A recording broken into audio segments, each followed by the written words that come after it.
Утрово јас го дадов својот глас за континуитет на Карпош.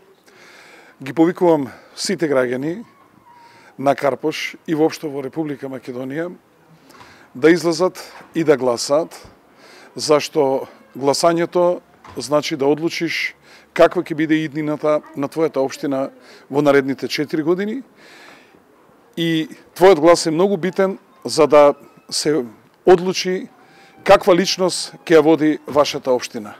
Дали ќе изберете личност која што е подготвена за таа работа или пак после кратко време ќе се каете.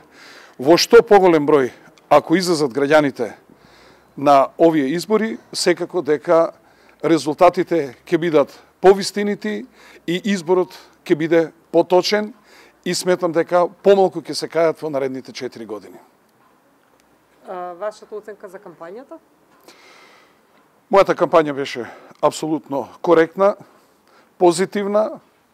Изложив многу проекти пред граѓаните на општина Карпош, но во исто време не дозволував од страна на против кандидатот да прави заблуда и да кажува неточни работи на граѓаните на општина Карпош, што сметам дека во секоја изборна кампања мора да се зборува само точните работи и мора да се зборува со факти.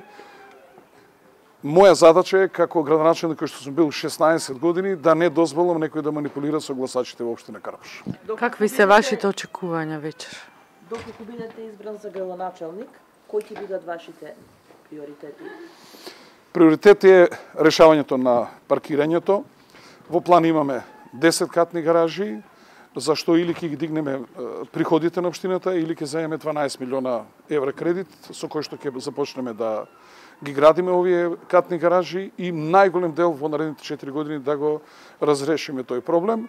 Градење на градинка во Нерези, во Влаедва и во Злокуќани, како и сите оние субвенции што ги даваме за обезбедување на бунарска вода, за полевање на бавчи и дворови, натаму субвенции за фотоволтаични системи на индивидуалните домаќинства, како и купување на возила на електричен погон, одење чекор натаму да се даде на граѓаните од местните заедници да одлучуваат секоја година за доделени средства од 15 до 25.000 евра. За прв пат во една општина во Македонија максимално ќе се користи референдумот, значи ќе воведеме платформа со која што граѓаните ќе можат постојано да одлучуваат за прашања битни за нив и на пензионерите со ниски примања, таму каде што имаме еден или двајца, но по додаден минимум ќе бидат 2 пати годишно ќе доделуваме еднократна парична помош. Врз основа на ова што го кажавте, вашите очекувања се дека ќе победите?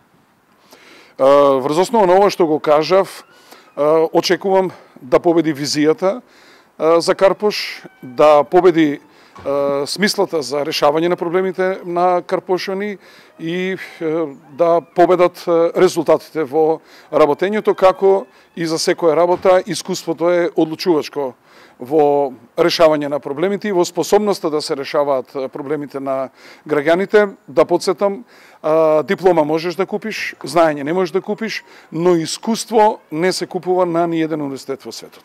Благодарам. Молам. Среќа. Фала ви многу.